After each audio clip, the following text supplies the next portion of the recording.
Teresa ou les illusions du cœur. Rien ne semblait pouvoir refléter ses mauvais jours. Sa robe dorée rouge couronnait son corps avec la même majesté que les primitifs revêtaient à travers leur épaisse fourrure. Et c'est d'ailleurs sous le même rapport que la foule l'observait, le même rapport de fascination et d'allégeance, la même alerte dans les pupilles que l'on retrouve chez le chasseur rôdant autour d'un cerf blanc. Une langue de métal couvrait ses pas afin que ni pluie ni soleil ne brouille son image.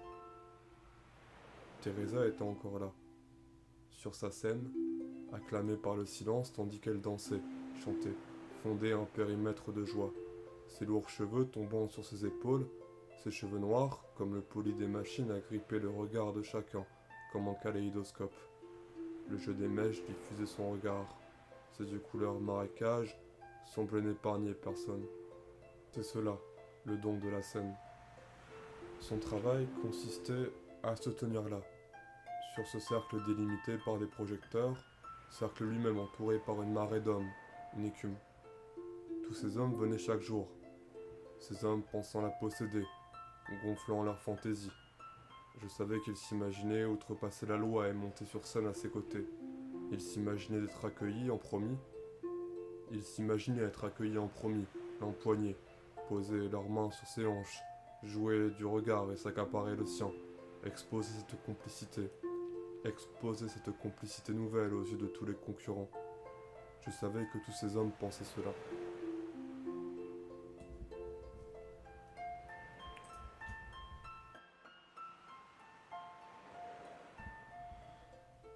Teresa en était-elle consciente? Teresa en était-elle consciente? Ce désir qu'elle incarnait.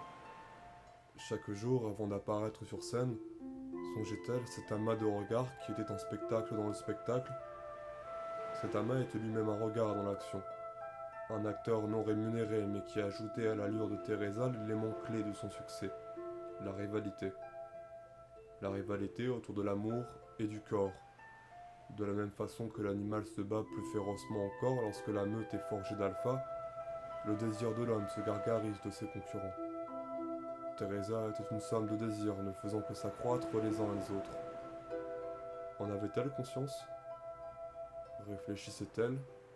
Pouvait-elle penser à autre chose qu'elle-même? Peu importait en réalité. Teresa n'était pas faite pour penser. Ce n'était qu'un hologramme. J'allais la voir chaque jour après mon dernier cours d'espéranto. C'était un rituel. L'université m'ennuyait et le spectacle de Teresa était mon seul réconfort. Plus qu'un réconfort, une joie profonde. Une joie profonde. Celle du café le matin est nécessaire à commencer la journée. Celle des draps accueillants chaque soir les muscles épuisés. La joie que procurait Teresa était assimilée à ma routine. Elle était placée au détour d'une rue marchande, assez à l'écart pour ne pas rebuter le touriste à la vue de ce spectacle viril. Spectacle silencieux mais à l'aura envahissante. C'était un mélange de théâtre, de boulevard et de Berma. Teresa unissait la légèreté du rire et la beauté de la tragédie. Tous nos sens percevaient sa voix et nos yeux s'amusaient de ses accessoires qu'elle faisait apparaître de sa matrice. C'était un léger champ de couleurs dont la réalité ne pourrait être mise en doute par un étranger. Notre métropole innovait ses spectacles de rue auparavant réservés au privé. Les rues retrouvaient ce fantasme du passé, cette fantaisie où chaque lieu peut être celui des plaisirs. En y repensant, je n'ai pas de fil concret de ce spectacle de Teresa. Je ne me rappelle ni d'intrigue ni de réplique particulière, pas de ressort ou d'envolée. Je ne me souviens que de son corps, de cet être portant l'éternelle jeunesse déifiée. Chaque partie du tissu soulignait ses courbes tout en ombrageant le tout. La technologie avait abouti au sommet de l'érotisme, confusant les sens par cet infini jeu de dévoilement et de dissimulation. Je me trouvais sur ma balustrade habituelle. Le printemps atténuait la volupté des écrans. Certaines vieilles bâtisses s'accablaient des envolées du climat. Teresa jouait encore quelque chose de grand. Les hommes se serraient patiemment. Tout son corps dominait la scène. Chaque pas était conquérant. L'œil semblait fait pour épouser les foules. Si le public était silencieux, Un pas de côté aurait permis de deviner les tempes frappées par les envolées du cœur. C'était un silence vorace et casanier. Tout se jouait là, une épopée muette. Notre bonheur touchant à sa fin, il me sembla que cette fois, le salut de sortie de Teresa s'adressait à moi. Les mèches avaient laissé l'ordre se rétablir l'espace d'un instant. Les pupilles s'étaient dilatées dans ma direction. Un franc sourire avait fleuri sur celui de façade, car tout paraissait désormais fade au vu de ce moment. Je venais de découvrir une élévation. Il me semblait que cette attention donnait une nouvelle vie à Teresa. Je me sentais élu. Mon attitude de côté m'avait fait remarquer. Je me découvrais moi-même, parmi les hommes. Mais comment cet être pourrait, près de moi, s'abaisser? Et d'ailleurs, comment une peau si ferme et garnie de couleurs pouvait-elle exister, et cela sans cœur? Et comment ce vide pouvait-il m'apercevoir avec tant de force? Ce n'était qu'une illusion faisant germer en moi l'émotion. Ses souliers noirs frappant le pavé, ses chevilles couronnées de tissu, pourquoi cela se tournerait vers moi? Cette taille serrée par une légère ceinture, ce buste déployant une voix profonde, jetant ses sorts, cette voix semait une agréable chaleur afin de récolter l'orage, et quel grondement en moi! Il se préparait en moi cette pluie dissimulant l'image. Je restais là tandis que même les plus fervents avaient quitté la place. J'observais l'endroit où l'hologramme avait disparu.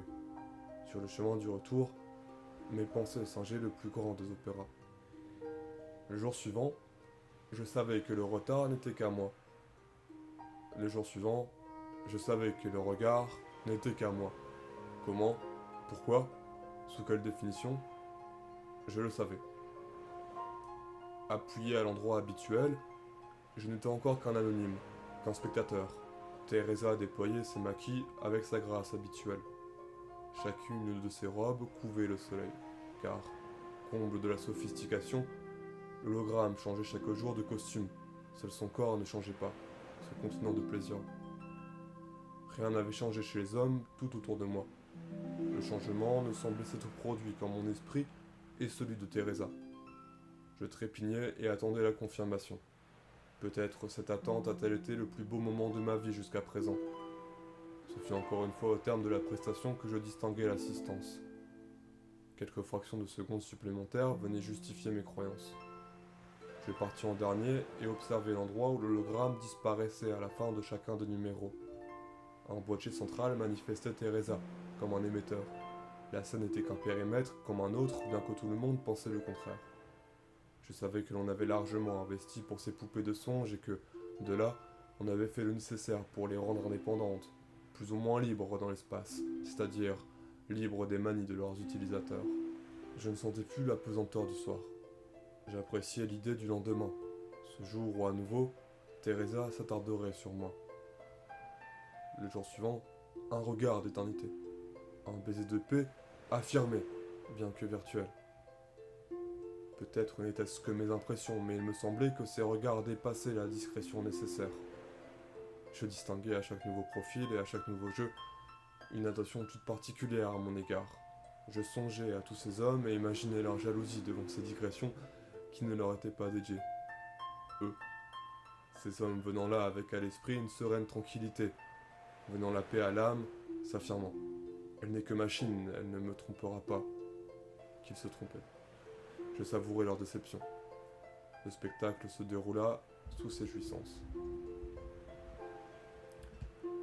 Pour la première fois, lors de la fin d'un numéro, elle revint d'un pas alors que sa lumière s'apprêtait à disparaître. Les plus rêveurs d'entre nous ne s'étaient pas encore détournés, nous pour qui le spectacle se diffusait encore lors des quelques secondes suivant sa fin, dans un souvenir élevé au rang de songe. Teresa passa une mèche au-delà d'une oreille et déclara d'une voix puissante mais douce, d'un souffle venant du torse, de ceux déclarant le cœur. Fidèles, je vous remercie. Chaque jour, vos beaux yeux ici font de mon âme une nature. Ces premiers mots sans artifice. Ceux s'étant déjà détournés ne prirent pas en compte ces mots. Nous n'étions qu'un petit groupe ayant assisté réellement à cela.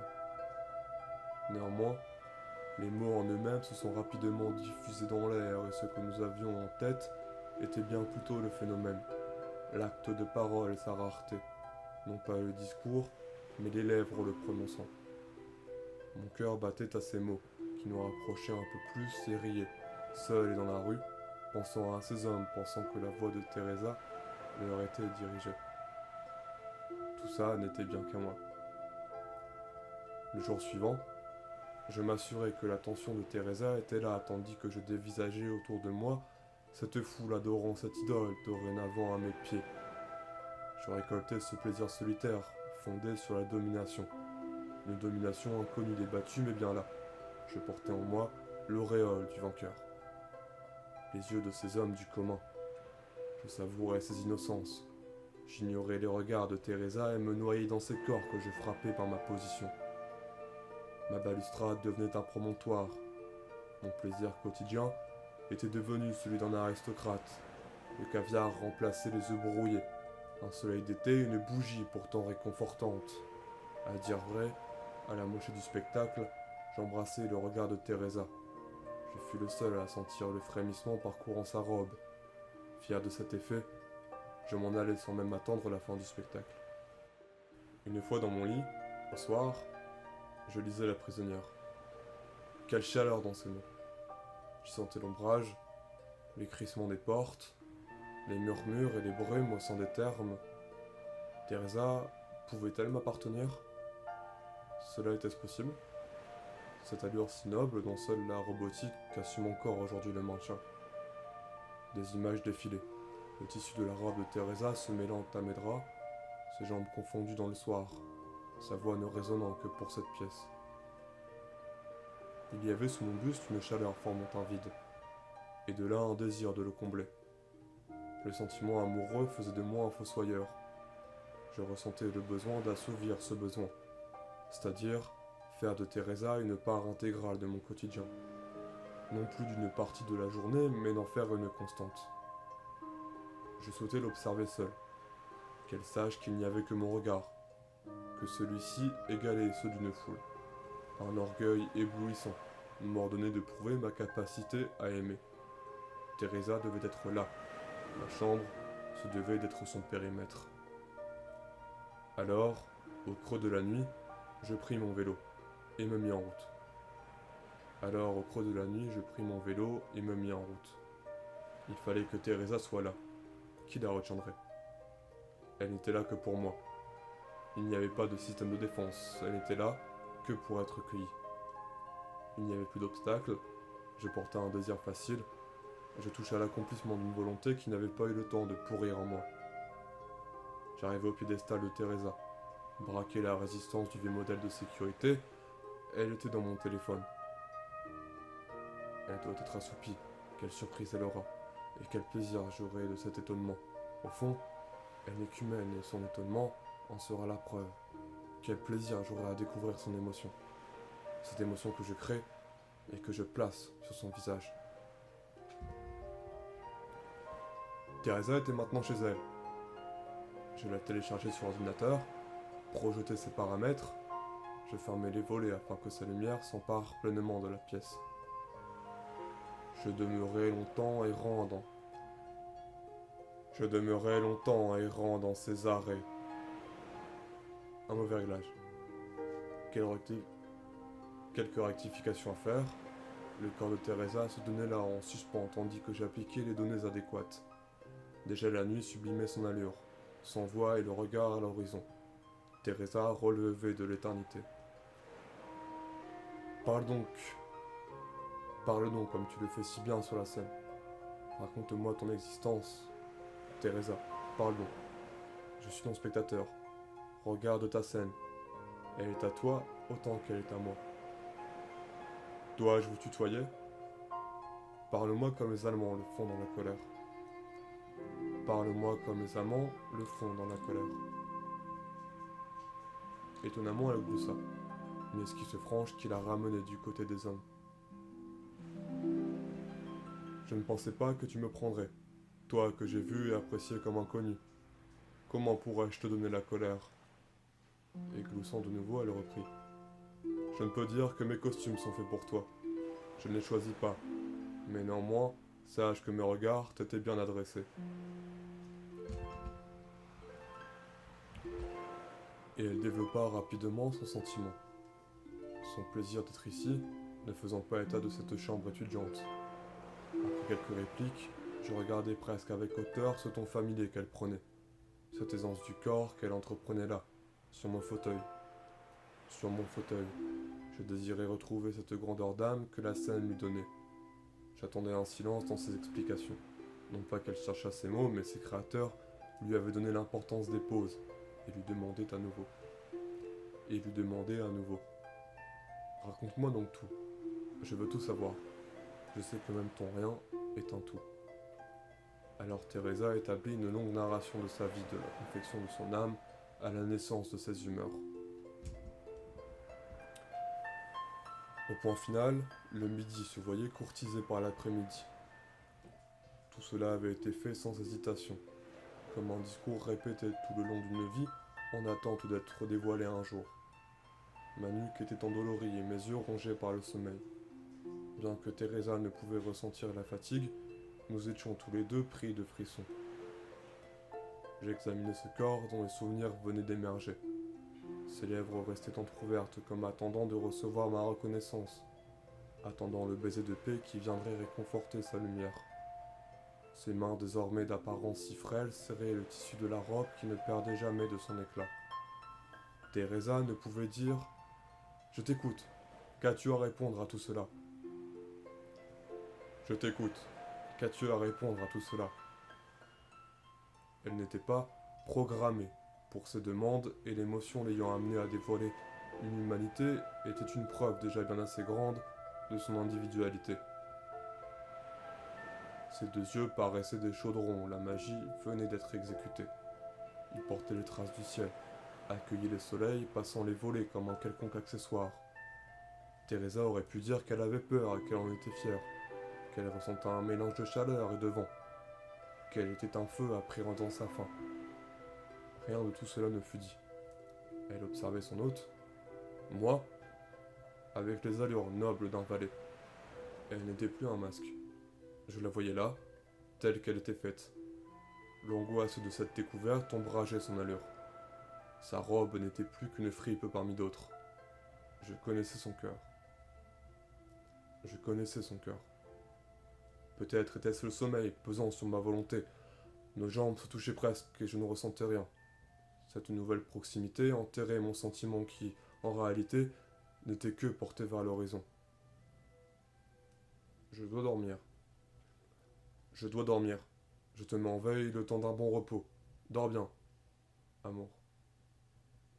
Teresa rougit. Cette réponse semblait lui convenir. Sa chair revêtit un manteau de volupté. Elle hochait la tête, posa brièvement sa main contre la mienne, ou peut-être ne fit-elle que l'effleurer. Et ce fut tout. Lorsqu'elle reprit connaissance, ses joues portaient encore l'émotion fugitive tandis que la foule réclamait, comme chaque soir, son numéro.